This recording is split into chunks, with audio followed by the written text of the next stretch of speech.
Hey.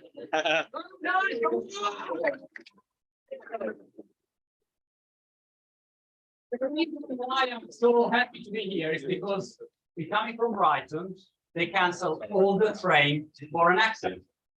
Someone is being hit by a train, and we came by taxi. 150 pounds, by the way. I say, and we already bought the tickets, another 150 pounds, so 300 pounds you already cost me. But Marcello, who is here with me, someone knows Marcello.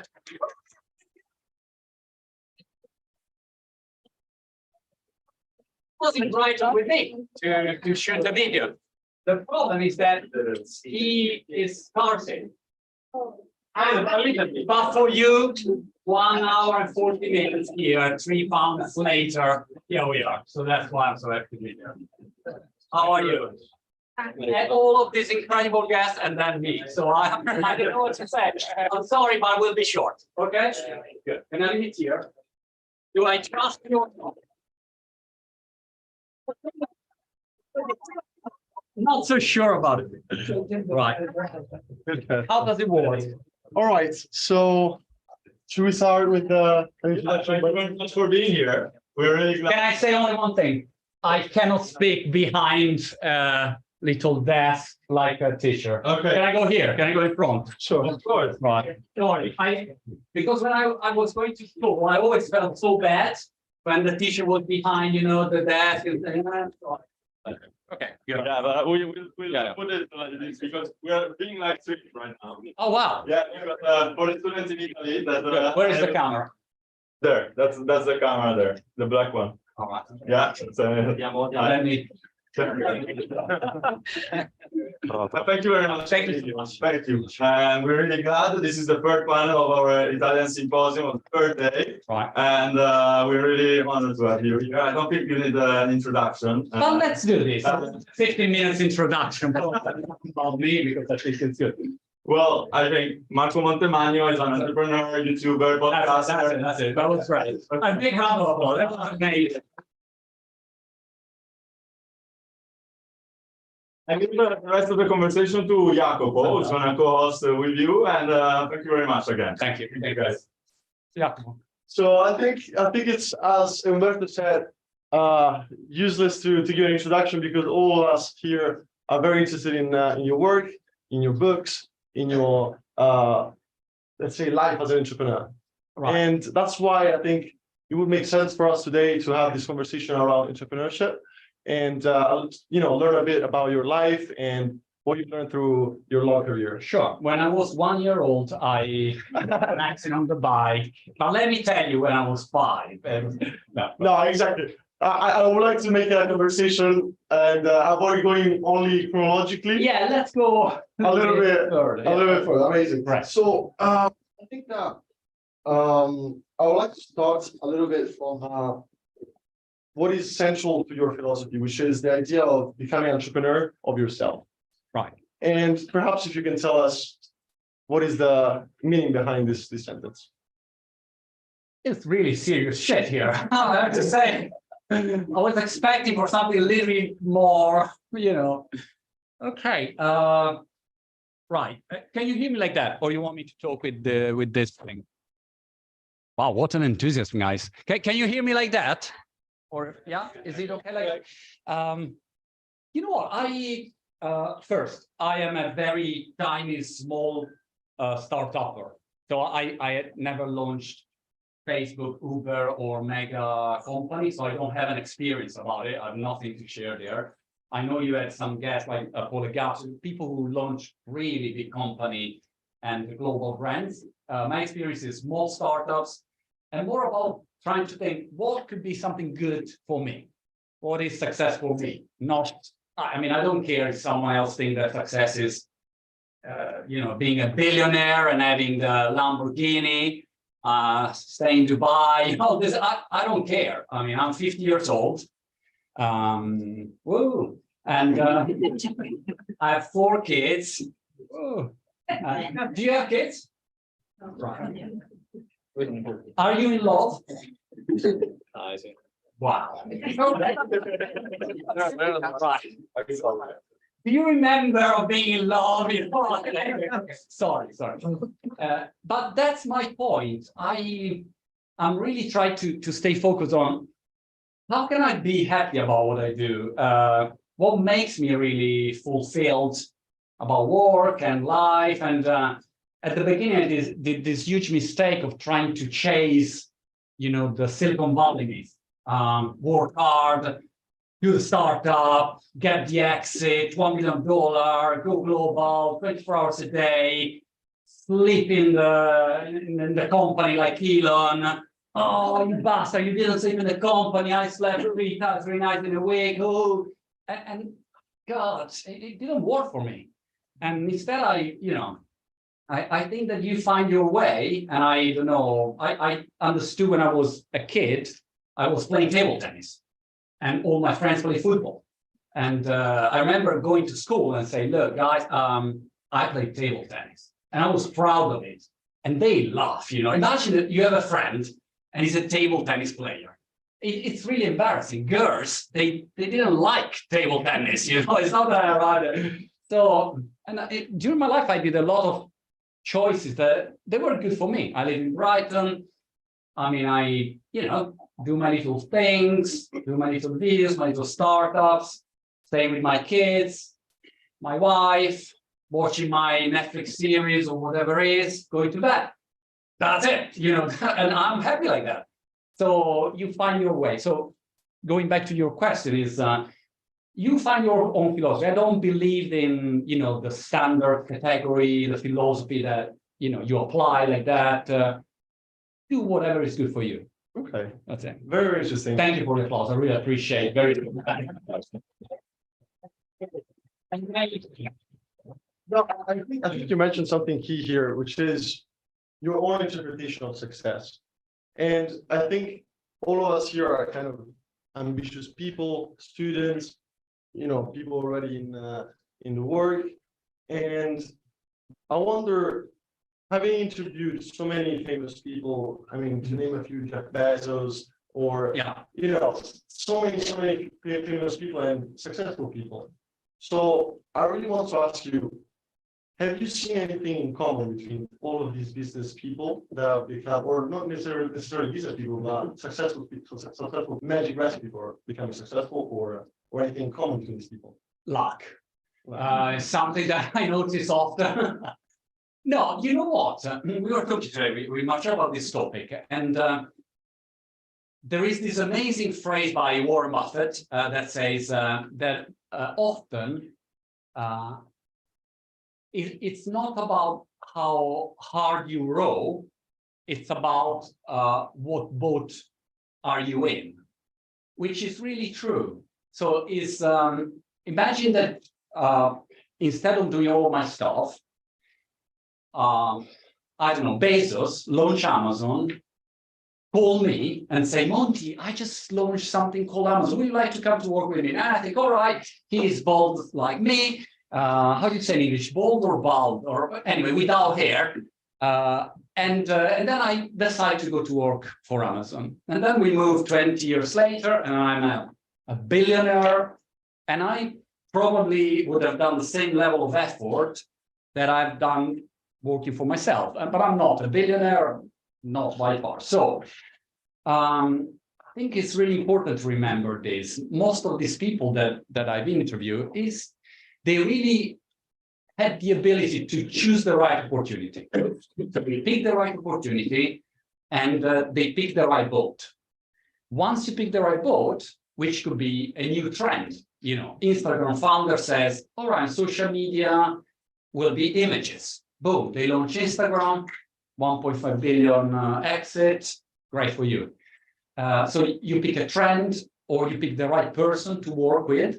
Imagine that, you're a friend with Elon Musk and you just sit down there, say, come on, Elon, yeah, you can do it. That's it, you do nothing. You have 10% of these companies and you would be absolutely fine. So I think this is very important. And then, of course, each of those ones have different features. Let's say Jeff Bezos, for instance. I remember that we were having this chat. I was kind of young, I had hair with gel, very, with my little tie. I was working for Sky News, Sky TG24, Sky News, and I was really prepared. I prepared myself, and when you work in the news sector, the feeling of a journalist is always trying to catch you, you know, like I will try to ask Bezos a question and he won't be able to answer. You know, that was the goal. And I remember, so I was ready, I studied everything. Then we started to talk, and after 10 seconds, I realized that he was so unbelievably good in everything, there was no chance about it. But at one point he says, look, we're launching Kindle. Do you know Kindle? Do you have a Kindle?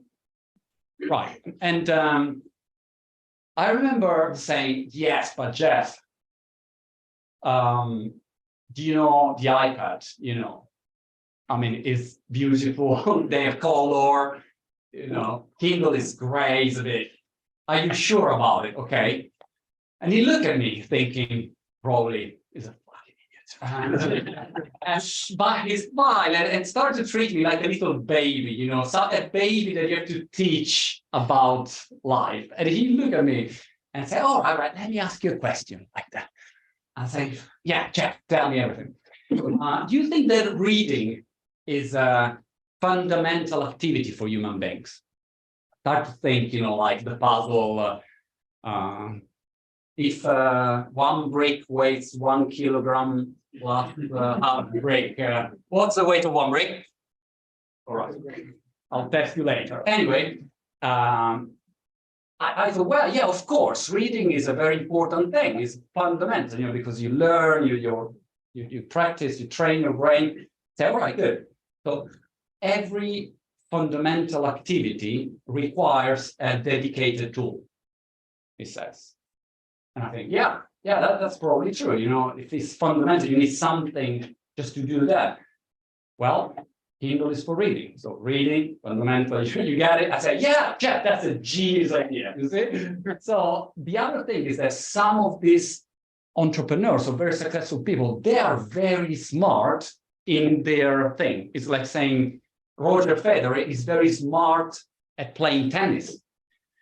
So they have developed, or they have talent, or they have developed this, really, they master that skill.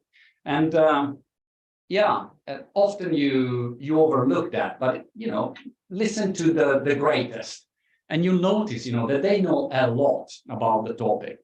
And so this is another important distinction. Most of the people that, you know, they know like 50% of the topic, but, you know, I interviewed the 3 Italian chess champions, okay? I have to train now to practice for a chess championship for, you know, like, also Marcello, you in? No, I'm not in it. No, you are in. I saw you in the group. Am I playing? Yeah, you are playing. Because you said I can. No, you can't, because I don't talk with competitors. Otherwise, I can talk with you. Okay. But now I can. So anyway, also Marcello. And is it, you know, it's like influencers, I mean, like people, non-professional chess players. And when you talk with them, for instance, the Italian champion, oh my God, you know, when he describes what he has in his brain, it's like a huge database of options and an historical archive of all the matches that I've been playing. He knows a lot, not a little bit, a lot. So this is the other thing that you say. So I think it was very, very interesting, because I think you touched upon a lot of interesting things for us, which are, you mentioned kind of finding the right opportunity, and in order to become successful and become like the very expert at it, in order to then, you know, make sure that you're 100% know everything about it and you can explain it to other people and potentially become successful. Yeah. On the other side, because, you know, life is always everything and the opposite. Unfortunately, it's like that. Sorry if I spoiled that, you know, the next 30 years, but it is. This morning, we went to do a video with William. A big round of applause. William is here. Yeah, Benedetta also here. And they feel alive walking me, so that's already a great result. Anyway, we went on Brighton seafront, okay? And this week I tried to learn keepy-uppies with football. Okay, how many keepy-uppies can you do?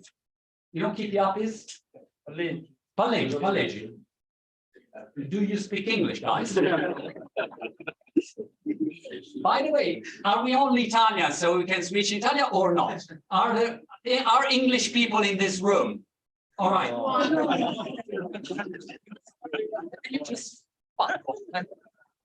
It would be so much easier. It's like, do you remember Ivan Izevich, the tennis player? He was always making aces, and they said, we have to change the rules. No! Send him away, let him stop it. For you only, for your fault, it will be in English.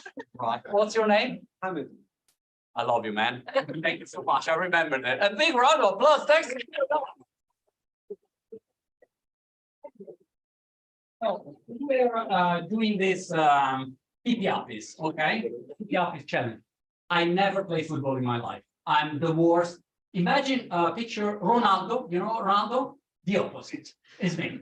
Like, I tried to do the first keepy-uppie the first day. I bounce the ball, kick the ball, and the ball goes to the neighbor. That's the level of my ignorance. And this morning I did, how many keepy-uppies in a row do you think that you can do in 3 days? Like someone like me, 50 years old, almost with problem moving, never played football in my life.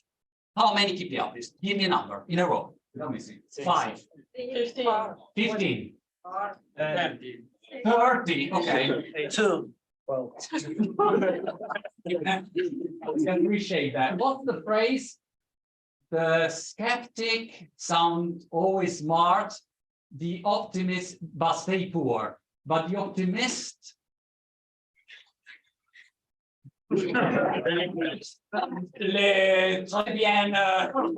are often wrong, but they get rich. I don't know what's a phrase like that. Anyway, 2.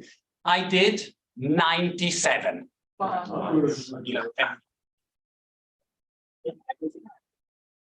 I think it was a miracle, honestly. Like Messi, look at me from the sky.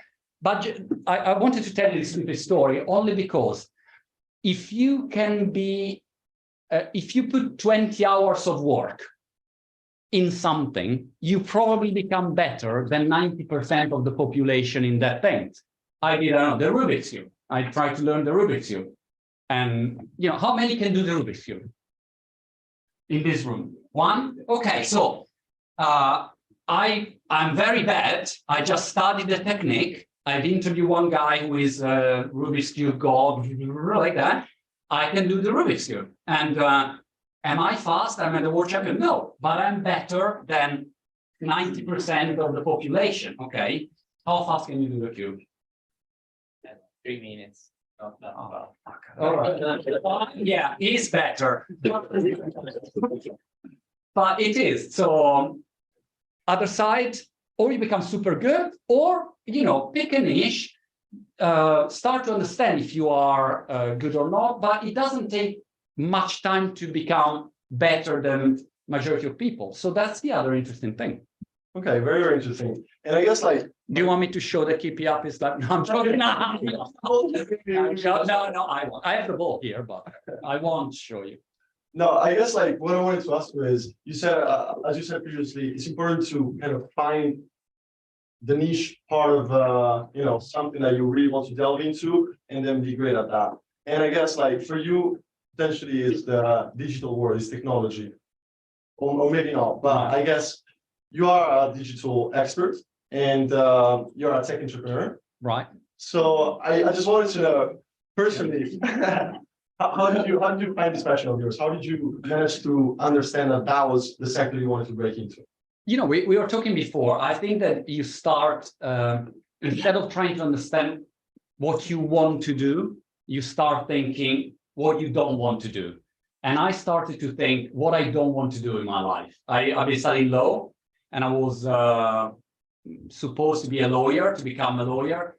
And then I remember I was in this court in Italy, and I say, that's it, I can't do this. I don't know what I want to do. For sure, I don't want to do like this, you know, being a lawyer, divorces, people shouting.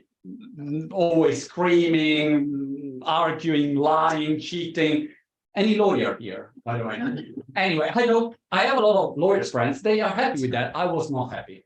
So I started to go and say, exclude this, exclude that. And then, you know, for several reasons, I found myself in this internet, digital tech world, and I started to kind of enjoy. And so I tried to follow that route. Now, I mean, tech is one thing, but I'm not really particularly passionate about it. I'm very critical about the problems with tech, you know. We are so addicted to phone. Do you have a phone with you? Do you have a phone? Yeah. Can you open get the phone out? Quickly experiment with test. Yeah, please help me also in the back. Okay. Can you unlock it? How do you say in English? Unlock it? Yeah, okay. Show me the phone like that. Unlock the phone. Okay. When I say 3, pass it to the person close to you. I saw it, you know.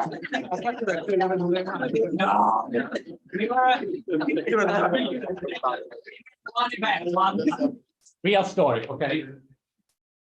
One event, I do this stupid, silly experiment, and there was a couple, husband and wife, front row, they were smiling, happy. Oh, funny Monty, silly man, yeah. And then husband like that, and now passing to the person in front. And I saw his face like going white. He was so stiff like that. And the wife grabbed, give me the phone. No, you know, like, so, but this is the problem, you know, it's an unbelievable addiction that we have to this phone. Me first, it's not that I'm not. I'm like, we are always on this phone, and we cannot resist because it's built to be addictive. Imagine the billions spent to create an addictive object. Billions. The app, you know, the job you have, neuroscientists, engineers, AI expert, marketing expert. How do we send you a notification so that you want to click? A/B testing, so much money spent that you want to immediately reach the phone. So you cannot resist, or you don't have a phone at all, or there is no chance to compete with that. So this is a huge problem. And so I'm very skeptical. And now, you know, I'm more interested in ideas. I think, okay, how can I spread good ideas? And most of all, table tennis. That's it. I think that, you know, if one day I'll be president of Brighton or governor of Hove, and my plan will be a table tennis in every house, table tennis table in every house. This will be my program, probably. So coming back to the funny, typical, I like it. No, I have to say that I'm joking, of course. I have to say that, you know, you said that technology right now, you're becoming skeptical of it. So I'm very curious to know, being an entrepreneur, and I'm sure that entrepreneurial mindset and that kind of entrepreneurial spirit does not fade away with time. So I guess, is there any other industry or something else within the ideas bucket that you're funneling your energy into? Yeah, sure. Well, first, I would say entrepreneurship. If you are like a little tiny dwarf entrepreneur like me, or if you are Bezos, you know, whatever in the spectrum, wherever in the spectrum you are, the greatest thing is that the older you get, the better you become, usually. Not in my case, but usually you have more experience. It's not like a professional athlete. I was interviewing, for instance, Danilo Gallinari. Do you know Gallinari? Basketball NBA player. And he said, wow, it's amazing. Usually NBA players, the lifespan of an NBA basketball player is 6 years. That's it. And then it's done. It's crazy if you think about it. Entrepreneur, you know, you can be 90 years old. That's it. You keep going and you have experience, you have more maybe money, contacts. So that's a great thing to consider. So it's a long, long way in front of you. At the moment, what I try to do are two things. One, I have an app for books, and we try to make this app growing. And you have 50% discount outside. I'm not joking, you know. That would be a great next time, you know. There is like one of these horrible gurus that are online that They do. This guy organized like a workshop, and if you need to go out to the toilet, you can, but you have to pay to come back. Because you need to prove that you really deserve to be here. So they monetize everything. In our case, nothing. If you want for books, buy. I don't know, or whatever. Do whatever you want. The other one, the other thing that we're trying to create now is this. We want to create a platform that help the right business people to meet the right business people. That's what we want to do, and will be based on events, hybrid events, online events, physical events, networking events. And so this is our next project coming out end of September, but you can't talk about it because it's not official yet. So unfortunately, we have to cut off this part of the. Sorry. I remember I had one guest, I can't say the name, Sgarbi. You know Sgarbi? I remember I had him once. I don't remember, we were live on Sky News and suddenly he answered the phone. And I said, sorry, and he was like, I told we are live, and he was talking on phone. All right, guys, let's watch the next topic. So yeah, anyway, no, it will be announced super soon, and this is the next thing. So again, if I'm not mistaken, it is something that you've already experienced in the past, similar context in the past. So this kind of links to another question that I had for you, because I believe many people. Sorry, last time I failed miserably. So I hope we'll be a little bit better than last time. And I guess it's also the cyclical iterative process of an entrepreneur. So that's why I think many people are much interested into entrepreneurship and potentially starting their own business. And I think the life of an entrepreneur is kind of a roller coaster, right? Yeah. So you have great business ideas and successful business ideas like you've had in the past, and they're still ongoing. And there are, some natural failures as well. Yeah. So I wanted to ask you, from these failures, what were the key learnings that you obtained from this? It's a good luck for my new venture. It's definitely on that. You have like.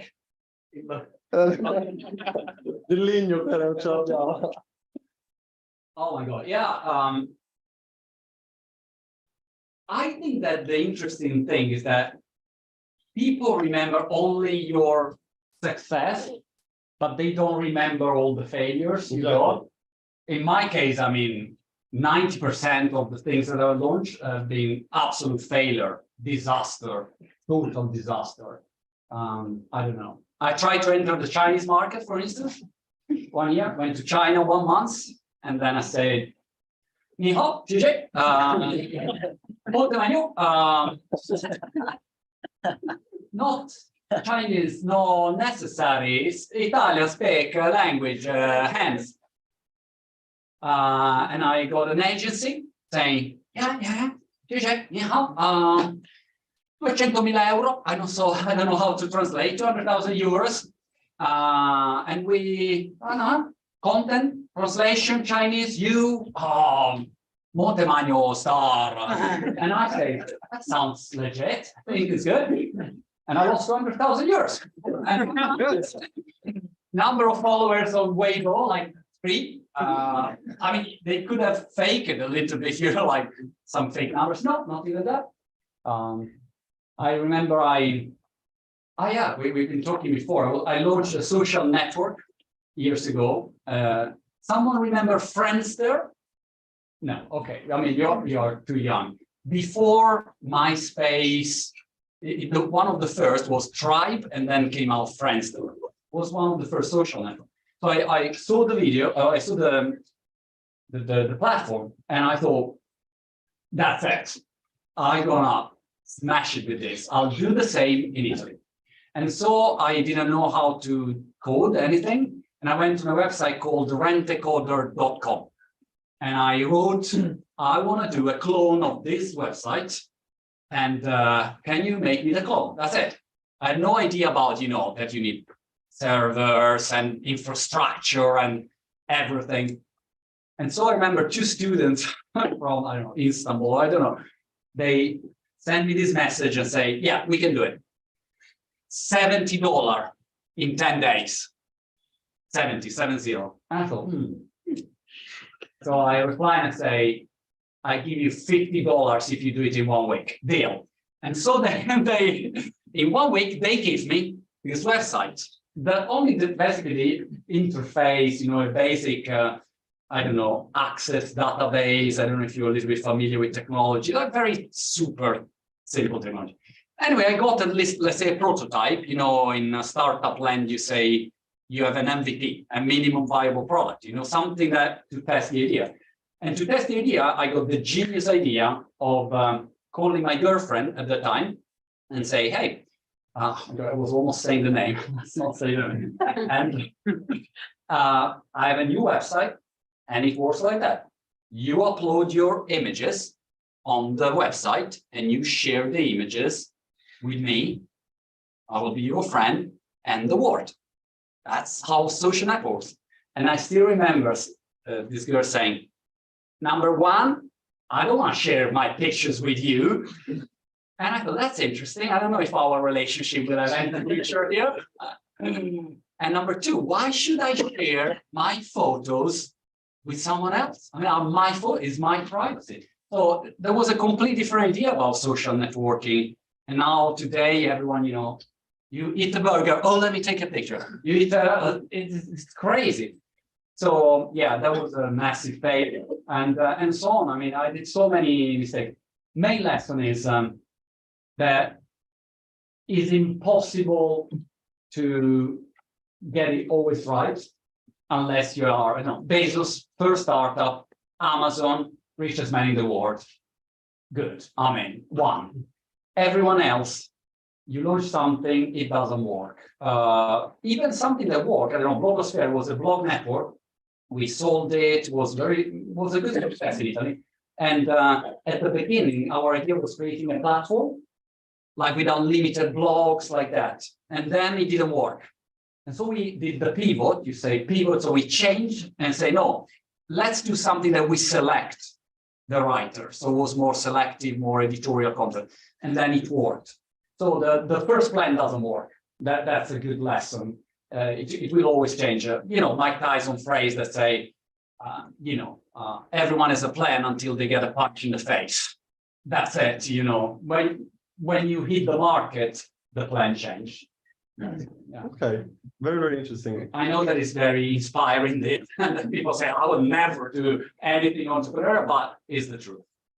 But I guess, yeah, it is definitely the truth, and it's what inspires people, because in the end, high risk, high reward. So I'm sure that has always been the case for you as well. Yeah. And I guess, like, perhaps we can have a little bit of a discussion for another 10 minutes, and then open the floor for some questions. Yeah, answers. If you pay, there are answers. And like, what I wanted to ask you as well. I monetize this audience somehow. I don't know how. I can tell you. I don't have anything to tell you. Have a new shampoo if you want to for the price. It's fantastic. No, talking about what you can sell them, like potentially. As you said, you still have the 4books.com as a business that is running. Yes. And if anyone has ever watched a YouTube video of yours, like kind of the usual image that I would have in my mind is you and the bookshelf behind you. So you're an avid reader, and I think again, all of us might have this interest in entrepreneurship, or potentially just like becoming the best version of yourself, becoming an entrepreneur of yourself. And I wanted to ask you, this question. What is like the top 3 books that you would recommend to an audience like us? Pinocchio. Okay. First, I just want to say that I have to say I read less and less, and but I watch tons of videos. I moved into watching. I understand that for me it works very well. I don't know, I'm doing the dishwasher and I put my little video, this kind of things. So yeah, 3 books. What book do you want? Like more business style? No, just as a the greatest.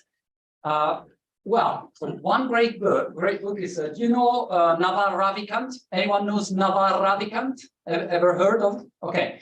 The Almanac of Naval Ravikant is a great book. It's not written by Naval Ravikant. Naval is the founder of AngelList. Have you ever heard of AngelList? Yeah. So he's the founder, but he's very wise. Wisdom wise. Yeah, he's very wise. Has a lot of nice quotes in general about principles. So that's one book, The Almanac of Naval Ravikant. I would go for like Tim Ferriss' book, like Tools of Titans, where you have a lot of interviews to a lot of interesting people, and each of them suggests book, gadgets, tools, habits, daily routines, and you can pick maybe something that works for you. And another one is, let's stay with Almanac, The Almanac of Charlie Munger. You know, Charlie Munger is the Warren Buffett and Charlie Munger. Now he's probably 95 years old. I love Charlie Munger. I just hate him only when he talks about Bitcoin because I think he doesn't understand anything. But I mean, that's my 2 cents. But it's a great book. It's all about principles, cognitive biases, decision framework. Because at the end of the day, is how can I take better decisions? You know, imagine the reason why sometimes people don't understand why, I don't know, Tim Cook is paid so much, or Bob Iger is paid, you know, Bob Iger now is back at Disney as a CEO. Why they get so much money? And the reason is that these people can decide better than the average CEO, and their decision, you know, maybe is a $50 billion decision on a company like that. So if you give them, you know, $100 million, fine. I mean, so picture that the better you decide every day, I mean, the easier it is. Imagine that you meet a person, okay? And imagine that you can decide this is the right person for me or not immediately. I mean, that would help, you know. I mean, I remember I married the first time and I was the wrong person for my ex-wife. She was the wrong person for me. And you have a lot of problems. So it's better, you know, to pick the right person, which is easier to say after that. So, yeah, a lot easier. Anyway, if you can decide better, that makes all the difference. And this kind of cognitive, if you know your cognitive bias, why do you react in a certain way? Is it true or not? Or the words that we use, you know, or it's called transformational vocabulary. Have you heard of transformational vocabulary? Guys, what do you learn? Possibility, I'm joking. It's a different topic, of course. It's more psychology, but you know, business is a lot of psychology. I watched an interview to Mr. Beast. Do you know Mr. Beast? I watched an interview with him, and I thought, man, this guy is a genius in psychology. He knows human beings very well, like Zuckerberg. They knows perfectly how a human being works. So the transformational vocabulary, for instance, is based on the fact that the words I use, have a huge impact on my decision and beliefs. So if I say, like I always say, io sono negato a fare. I'm absolutely a disaster in that. I use this word. So this word creates a big anchor that makes it that when I see that topic, I don't know, sono negato in matematica. I'm so bad in math. And so in math, I'm bad. I never question the assumption. So pay attention to the words that you use to describe yourself. I am good at, I'm afraid of, oh, I'm interested in, no, I'm not interested. Because often you don't know. I mean, you think maybe you say you want to work, is it a secret or I can say? No, you can go ahead, no worries. Right. You were talking about you want to go in the porn sector. No, No, it's fine. Joe, that's absolutely untrue. It's not my stupid joke, sorry. What I noticed that in English, a lot of my jokes that got completely lost and people believe, I called the teacher. No, you're interested in working in consultancy, like in the Accenture or Bain or McKinsey or whatever is one of these big companies. And immediately I thought, oh God, well, for my experience, it's not where I'd love to be. But also it's a matter of character. But you've never been there, so or maybe you've been there. No. Good like that. No. But then when you try, you understand. Maybe someone say, "I want to be an entrepreneur." Good. But then, when you have to recruit people, and someone come to you and say, like, the person came to me and say, "Can't work today. My karma is not really aligned," and I say, "Come on, man, are you joking? What are you talking about? The Gen Z, and millennials. No, I'm not today. It's not, and you cannot be pushy too much, or this is not good that you push me to work if I don't feel like I want to work." All right, but it doesn't work like that. If you have a start, you have to work. Otherwise, it doesn't evolve by itself, the company. So when you discover what does it mean to be an entrepreneur, maybe you hate it, and maybe you love to work in a company. Maybe you love a big company, maybe you love a startup. So, but you have to try and see what works for you. Thank you very much for the tips. Yeah, And I'm trying to destroy everything I want to do. Like don't be an entrepreneur. It's shit. What? And Marcello said before, yeah, but now what you will do? We don't know. I don't know. But yeah, I guess it's part of the uncertainty of life, and it's good that we talk about these myths and we share different perspectives. And yeah. So I don't know if there is any other question from the audience, but since we still have some valuable time with Mr. Montemagno here, I don't know if anyone would like to ask a question. Is the first time that someone called me Mr. Montemagno. I was very unsure. I was almost. Do we have it in camera? Oh, that's amazing. I want to show it to my wife. And great. Okay. No questions. Thank you so much, guys. Thank you, guys. Okay. Of course. Yeah, you mentioned before that. What's your name? Giovanni. But what do you study? Computer science. Oh my God. Now we have a million dollar here. AI, machine learning, anything? AI. Oh my God. All right, we need to talk. We found a way to monetize the audience. That's The good. question is exactly about a concept that you mentioned before, which is the fact that social media platforms and so on are really a great discovery, a great creation, but a lot of money has been spent to create something that is addictive. Yeah. And I have noticed, but probably you have to, because almost anyone is noticing that over time, more and more people are becoming aware of this, and they are trying to reduce the time they spend on social media and so on, the time they use their digital devices and so on. So do you think that in the future we will see an opposite trend rather than a potential growth like in the previous years? We will see the equivalent of sustainability, but in the form of digital minimalism and so on. No. It's great to give an answer sometimes. Sometimes I leave in comments, like people that they leave horrible comments, and I just go there and write, no. That's it. And then I never reply again, and they start saying, "Oh, why did you say no?" No. So,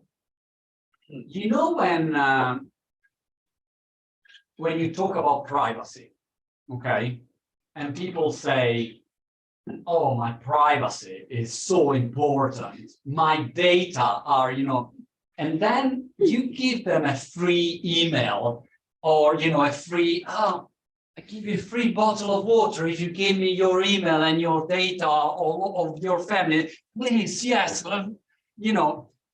The theory is great.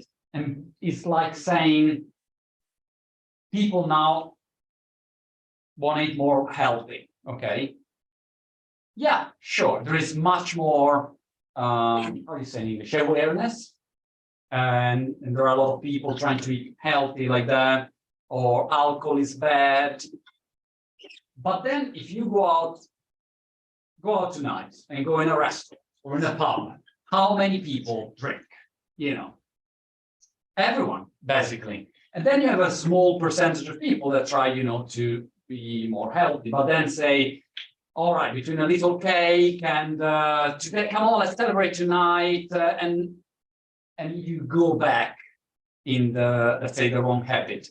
Social media is something that you cannot change. The user cannot change. It's like giving, I don't know, heroin, cocaine. You cannot change that independently. Or there is a huge force to change it. So a completely different new platform with a different business model arrive and it's cool and you move there. Otherwise, there's no way out from there. So that's the problem. But this kind of thing will come. So the problem is only finding the new platform they don't use your data like that. But the point is that take video games. I mean, phones, video games. They are all in the addiction game. It's an addiction game. And I try VR. Okay, have you tried VR, virtual reality? Okay, I tried the Meta Quest 2. Right? So like, it's not even the newest headset. And I tried table tennis, of course. And I did a 1 week challenge. I did a video about it where I tried to play table tennis for 1 week in virtual reality. There is a video game called 11 Table Tennis. There are 1 million players in this video game. And I thought, all right, if I play table tennis in VR, can I become one of like top 1,000 players in the world, something like that? Of course, if I play a real table tennis, I cannot be in the top 1,000 players in the world. No chance. Anyway, I played for 1 week. Very skeptical. Table tennis is very technical. There are a lot of details, spin. It's so complicated, and I know it very well. So I'm very, aware of every kind of little details that make a big difference. After 1 day that I was playing this bloody game, you have a table in front, and I was tired, and I tried to touch the table, and I went down with the face. That's the level of real. It's so real. This thing, in 1 year, I tell you, I won't be able to understand if I'm playing table tennis in real life or in VR. And the VR one is so much better because I can connect. I can play with people all over the world. I can be much better than in real life.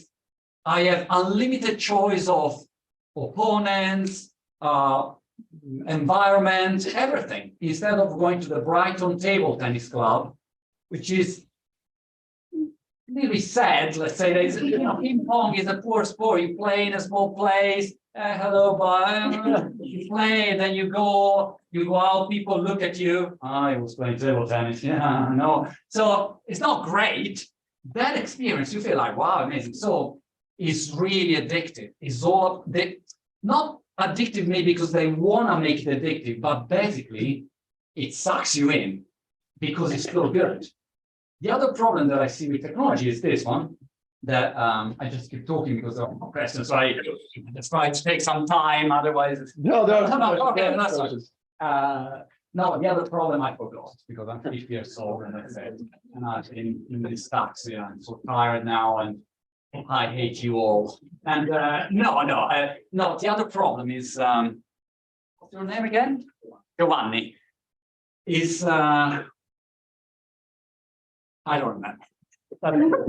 I forgot. I'll tell you. There is a second question here from. Yeah. Okay. No worries. Go for it. No worries. Okay. I mean, to be honest, I have 2 questions. So I don't know if I have time. One is free, one is fair. Yeah. Okay, I paid for the less valuable one. So let's start with the more like. She knows how to do it. You hired. Start with the second question. Okay, look, the more like practical one is that you said as a you are an entrepreneur now, you're looking for like it's difficult for you to hire people. You're looking for like, especially with Gen Z, you need to look for the right people and they need to meet some criteria. So like my question is, when you look for let's say stuff, even when you need to launch your new startups, what are the people that you're looking for? Are you looking for like young generation people, like I don't know, students or Yeah. yeah, Ideal. experience people that have just graduated and you see like Right. My ideal candidate is 50 years old, bald, table tennis player. No. So first, I'm horrible in hiring. You see, a transformational vocabulary, but it's true. I'm not good in recruiting. I'm not good in the HR sector. So in, for instance, for a new project, there is one guy that I think is really good, and he will do the hiring. I'm not the right person to do the hiring, okay? Like I'm not the right person for I do the customer care. You know, when someone buys something and I say I don't like it, I say, well, fuck off. You know, that's my answer, honest answer. So I'm not the right person to be in customer care. But in general, I would say that it's incredible how you're looking for a good person in general. So someone that is a good person, like that you say, oh, will he come in the company and steal the microphone when, you know, honest, a good person with good principle, good values. And then it depends, you know, if you're looking for like, imagine you have to develop a platform, you try to find, you know, maybe someone who has a technical skill, so you test the technical skill. And the general idea is that the better, for instance, developer or the best ones, they are, you know, 10 times better than someone that you pay less. So you try to pay more to get the best one because the result is completely different. I'll give you an example. I'm painting my house, okay? And my wife first called a woman to do the painting, okay? That is cheap and slow. And we say, oh gosh, you know, after 1 week, still, you know. And I come back and say, oh, she goes slow. Yeah, she's cheap. Good. And I said, well, let's try to, you know, upgrade maybe. And so she said, yeah, I already found a team, the pros. So it's 2 guys arrive, one guy and one girl, and they arrive. I say, hello. Yeah. Move away, let us work. Bam, bam, bam, bam, bam, bam, bam, bam, bam. 1 day, done, everything. Wow. Yeah, they cost double the price, but the results was amazing. So there's one thing. Then it depends, you know, if you look for like a CEO, then you need a person with real experience. But I remember Benedetta, for instance, she sent a CV and I saw the CV, I liked the CV. We had a chat on Zoom, I think it was also the pandemic maybe or something like that. And then I say never, no, I'm joking. And then I say, yeah, I thought this is a good person. She's good energy, motivated, passionate about social media. And I think she could be a good person. And I fired her today, unfortunately. No, and I'm really happy. And I think, I don't know if she's happy, that's the problem. But I mean, it's like that. It's easier than it looks for startups. In big corporations, it's different. They have, you know, criteria, they have AI tools to see if you fit the right box, if you check the right box. But for startup world, it's really, I mean, Marcello, maybe it's, I don't know, hiring. What do you look for in a candidate? I mean, you have to be fast right now. So someone who's not crazy is good enough. Generally, it's someone we hire. Right. Yeah, if they breathe, it's good. Yeah. I mean, we were talking about fire fast. What they say in startups is difficult in Italy because you can't fire fast. So what we do is we at least try a period where they don't really are our employees. They just offer our services. So we can test the service, we can test the person, then we hire later. So I think sometimes it's not about a certain feature of someone. It's just if they, I mean, maybe someone is less, they studied less, they know less what they have to do, but maybe they really want to work with you, and generally they're better because they feel more. Right? If someone really, I mean, want to work, not want to work in a stupid way, yeah, let's work 24 hours a day, who cares? The point is not working 24 hours a day unless you work with Elon Musk and say you stay here all the time, extreme effort, but this is a different thing. But usually you find, if you find someone who is a genuinely a normal person like that, can learn and wants to work, likes the idea, the project. I mean, then skills, everyone learns skills, that's the easiest part. But it's difficult to find. I know that it is a paradox. It's not easy to find. Ask any entrepreneur. It's not easy to find someone that say, look, we do this, we work together, we try to get result, rock and roll. For some reason, no, but maybe, but that's not about age. It's about, the general environment of work today. So there is a lot of opportunity if you are moving, active, and then if you are smarter and you have, skills, great. I mean, at least when you start. Then on higher levels, of course, you need, if you want to be the head of marketing of Coca-Cola, you need to be good at that, and you have a lot of skills check, history check points to get. Yeah. I mean, I'm candidating myself, so then I will put a video later. Right. Okay. But I mean, I think it's fair because I have another question, but like. Yeah, let's do the other guy. Yeah, I'm Eduardo, and I wanted to ask What do you study? econ and politics. All right. And I wanted Do to you run ask, as a prime minister or not? no, not really. Okay. Actually, I'm really passionate about startups. All right, okay. And I have you on my YouTube feed pretty much every day. I don't know if it's a good thing or not. But I don't know either. But, the question was, you didn't mention much about your career on YouTube, and I wanted to ask, right. why did you start on YouTube? And also, do you think that YouTube, growing on YouTube has served as an asset, either for you personally or for your businesses? Yeah, yeah.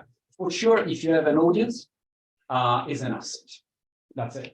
Because whatever you think, for instance, the new startup that I will launch, well, I'll go on social media, say, guys, what's that, guys? Smash the like button. No, I won't say that. I would love to start like that. Like all the YouTubers.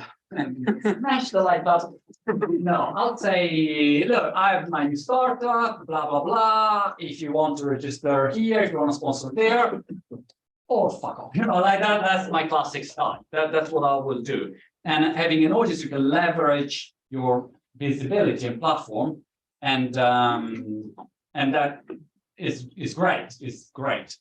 On the other side, I have this double, triple life. On one side, I do my little startups. On the other side, I do my media thing, videos, events, this kind of thing. Mostly, I am, a father living in Brighton in my little, in my house, doing my things. And then sometimes I go in my little room and I say to my family, I go to do a video, and then when I'm inside, I hear, I don't know, one of my sons saying, oh, mom, yeah, he's doing a video. No, I don't know. Yeah, he's doing a video, Or my wife saying, Monty, come on. And maybe I'm interviewing Matthew McConaughey, okay? I'm coming. Sorry, Matthew. Let's do it quickly now. So I have this kind of weird life there. Also, I'm totally unknown in Brighton. So I go out, my neighbor look at me. The other day, I was practicing my keepy up is like that. And then I check, and it's my neighbor. Look at me, say, what are you doing exactly in life?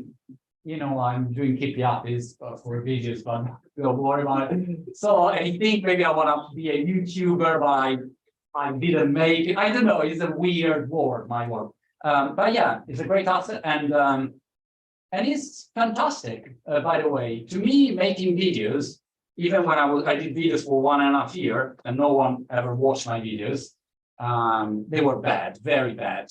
And my older son, Marcello, from time to time, he was taking a screenshot, was the video with 10 views, sending me a screenshot, ha, ha, ha. And I was like, 1.5 years like that. But why did you start? Because when I came in UK, I went to do, my idea was doing television. I wanted to do television program on BBC. 7 years, television show on Sky. I can do a television show. Well, I can. And so I went there very arrogant, like, guys, I'm here, okay? Wait, because we have to go back to work because we need to do a show. And was this sort of casting. And I remember the face of this woman. I was pitching her, and she looked at me thinking, man, I mean, this guy can't even speak English. I can't even speak English now. I mean, imagine 11 years ago. My English was really, my name, Montemagno. Technology, internet. Show. Okay? No? Bye. And so I thought, wow, what should I do now? And so I started to do videos. I felt, the need to say my little stupid things. I was used to go live every week. And I love doing videos, but instead of going, you see me now, I need serious psychologists, but I never been to a psychologist. So I do a video, and for me, it's like going to a psychologist. Oh, I say my things, and then that's it. I'm happy. So I did it, and I do it now, no matter what, even if if I don't have views, doesn't matter, but I really love it. And yeah, and then after 1.5 years, Facebook came out, Facebook videos, and then I uploaded a video there when I decided to quit. And but then the video went very well, and then I started to grow, and that's it. I mean, but I'm still, a small YouTuber. I mean, there are YouTubers that have like 10 million followers, 100 million followers. They are huge. I'm very, niche with a very smart audience, usually very intelligent. No, which is true, because if you don't read, don't want to think, don't want to analyze, you want to only a stupid video. Oh, I'm here with my Nutella and I will eat 5 kilograms in 10 seconds. Or you don't watch my videos. I mean, well, now we might keep up this video, maybe, but so yeah, that's the truth. What kind of book or advice for people that are starting a new company, especially in IT, that's very competitive sector? I'm in the sector as well, in IT, but also think other people, because in UK, we know that is a country that start all the startup, in the sector. Which advice to be successful? For example, me, I'm doing a startup, and I'm hired. I'm not an entrepreneur, but I'm responsible for the euro. I have my responsibilities also because in the startup you must be a small entrepreneur.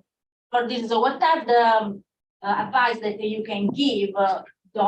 For example, how to be successful, because you interview a lot of people that did it. You know a lot, read a lot of people that have been successful, especially not the big from Silicon Valley, people that do all the money. What are the best advice or books, etc.? So, first, I would go on YouTube and watch all the Y Combinator interviews and videos. Y Combinator is the biggest Silicon Valley startup accelerator. Airbnb, Reddit. I mean, they all.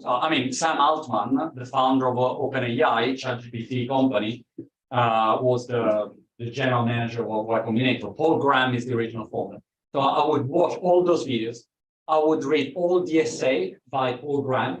He wrote a lot of articles and thinking about that. Fantastic. And I think this this would help a lot to have the right mindset for that kind of work.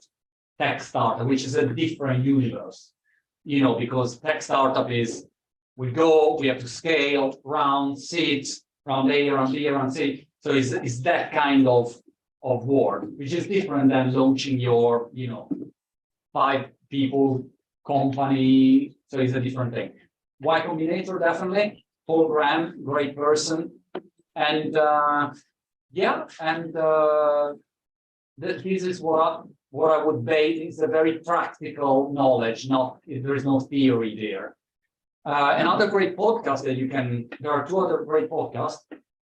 We were talking about it before, is $1 Million Podcast with the Sam Parr, which was the founder of The Hustle, bought by HubSpot for 20 mil, and Shan Puri. Great podcast. You have a lot of ideas, a lot of examples, business models. And the other one is All In Podcast. Jason Calacanis is the host, and then you have Chamat, Sachs. You have like 4 people that they have a deep knowledge about this work, which is also very good. And then based, Naval is a great example that is more philosophical. You have so much stuff today, which is amazing. When I launched, for instance, my first startups, you didn't have anything. You didn't have YouTube. So it was tricky. Now, you just go on YouTube. If you know the right sources, like those ones, these are real. These are people who did great companies, and they know exactly how it works. Fantastic knowledge for free. Yeah. Thank you. I think we have a question in the back. Yeah. What's your 3 most valuable life lessons that you've learned throughout your life that you wouldn't trade? What do you study? Digital business. Digital business. Oh, wow, fantastic. What's the best lesson for my life? Your 3 most valuable lessons. Oh, 3. Oh, 3. I was thinking 1. I was already thinking, no, 1 is difficult. God. I think that if you marry the right person, it makes all the difference in the world. My wife, she takes 99% of the decisions. And I'm happy about it because she decides much better than me, So imagine that you are, I don't know, you play football and you play with Messi. And then there is a penalty. And you say, who's gonna kick the penalty, you or Messi? So if you are smart, you say, Messi, you do it, because it's better. So I think lesson number 1 is that the person you decide to live with makes all the difference in the universe. So much difference, because has an impact on the way you behave, your values, your view of the world. So really do not underestimate lesson number 1. Lesson number 2, the people you have around. Is that, if you're on the right boat, everything is easy. Imagine that you want to launch a startup and you have 4 friends, and 1 is a genius of AI. We have it. And 1 is a genius of digital business. We have it. 1 is a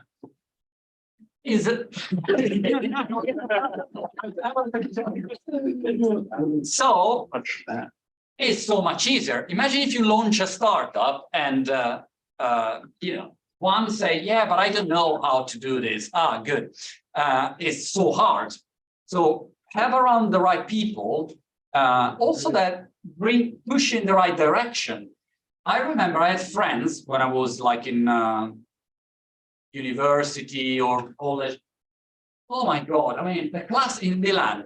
Guys, what are we gonna do today? Yeah, let's go to drink a beer. Good. That's it. What? Where are they now? In general, in life, not in work.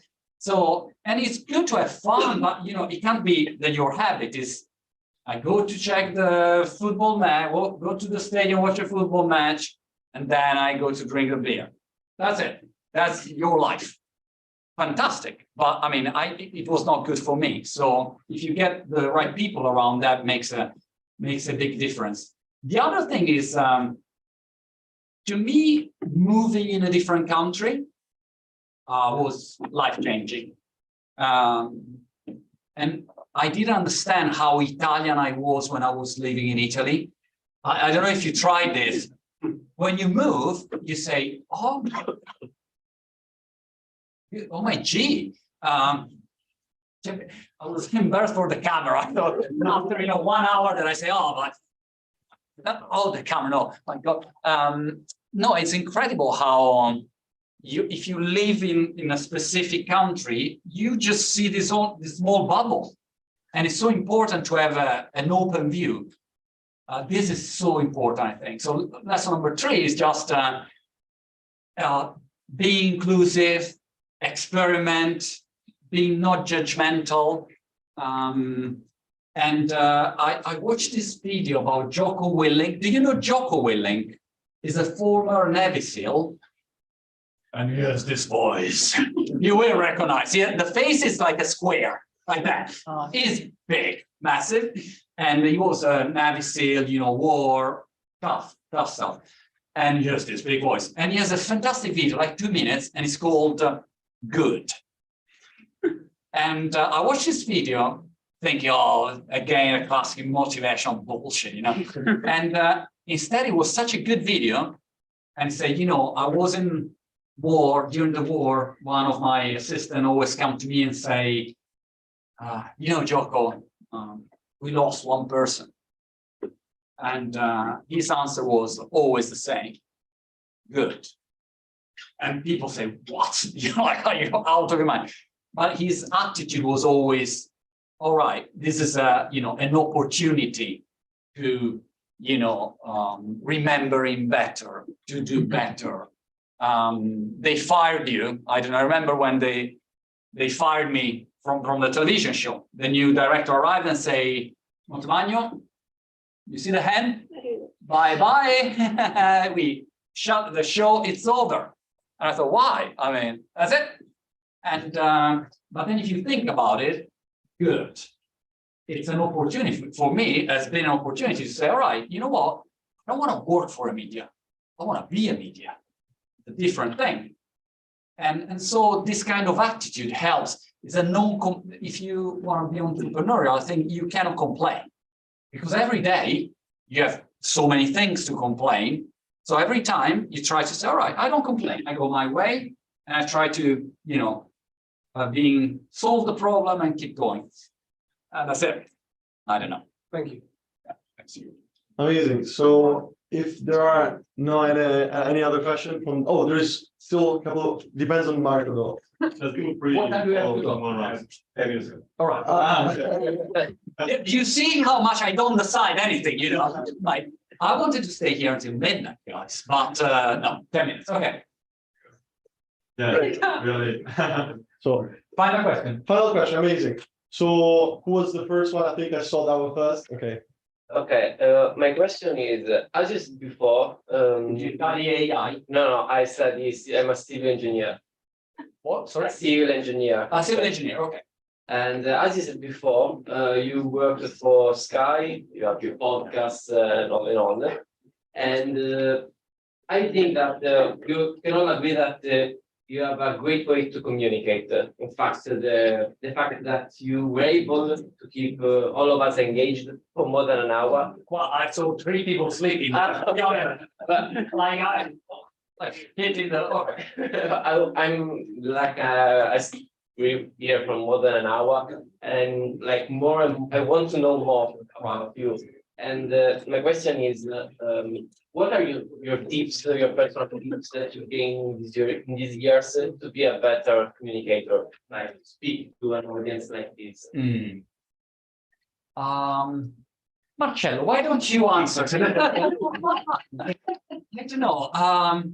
So I think that I always did a lot of, first, it's very different to talk in front of an audience, small audience like this, or if you talk in front of 4,000 people, big stage, or if you talk in front of a camera, if you are interviewed by someone, if you're only on radio.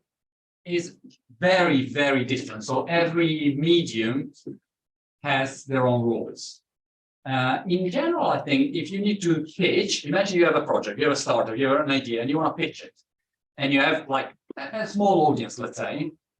I think there are some basic rules. Well, one rule is that if you are in a room and you talk from a corner here, you know, I talk, hello guys, and it's different, you know, but you are like, and often you see speakers that speak, you know, and maybe they are like in the shade, or they are like that, you know, and they speak, and everything is difficult like that. You cannot get your message. So I think the first rule is avoid things that can distract. Like now I'm talking, I usually never talk in front of a slide because I don't know, maybe I'm telling you something and then behind me there is something completely different, you know. Politicians are very good with this. So control of be aware of where you're talking, the context, okay? And then the second thing is also understanding who you're talking to. So it's different if you talk to an investor that wants, you know, numbers, and or if you talk to people that you want to collaborate with, the media. Are different ways to communicate. But in general, you know, I think that, of course, you can study public speaking, which is important. I don't know, do you study public speaking here at London School of Economics? There is a pre-course. Yeah, there is a pre-course. As Jocko Willing say, good. I was trying to say it's the free course. But public speaking, you can study public speaking, which is good, and try to pay attention to great speakers. For instance, when I see people who are really great speakers, I think, wow. I don't know. I watched Matthew McConaughey, for instance, is amazing. But the interesting thing is that once you have, when you talk, I think, have one message. Like, you know, TED, the TED Talks, not TED the movie, which is there, like TED Talk. They have one message. It's one idea, and then it's like a book. It's one idea. I know because with 4 books, we do abstracts. So 99% of business books is one idea with 259 pages of examples and things. It's just one idea. That's it. So one idea, one message. So it's very clear what you want to say, and this is one good thing. And then, you know, practice on that. Try to see what will perform better. But at the end of the day, is about how you feel about it, because the way you talk is based on what you feel. If you're super sad, and I come here, I'm super sad because I got the taxis from here. I come here and say, guys, it's really good being an entrepreneur. And you know, it's not the same thing. So your state has to be aligned with what you want to deliver, basically, and that helps a lot. But you know, some people are amazing. I remember when I interviewed Matthew McConaughey, I was waiting there, and then I see the screen going black. Someone connect, and then I hear the voice. All right, all right, all right. And I think, oh, Matthew McConaughey arrived. I was expecting, you know, for the assistant like that. Instead, he appears, and I think, oh, Matthew McConaughey. I say, hi, and he starts, great actor. Hey, Monty! Like, he knew me for years, you know. You feel like, oh my God, he really knows Matthew McConaughey, really knows me. And then he looked at me and said, man, do you want me like that? Okay. And he turned another camera, put the glasses on, or you want me like that? Oh, man. You're not whatever you want. Guys, thank you so much. It was such a pleasure.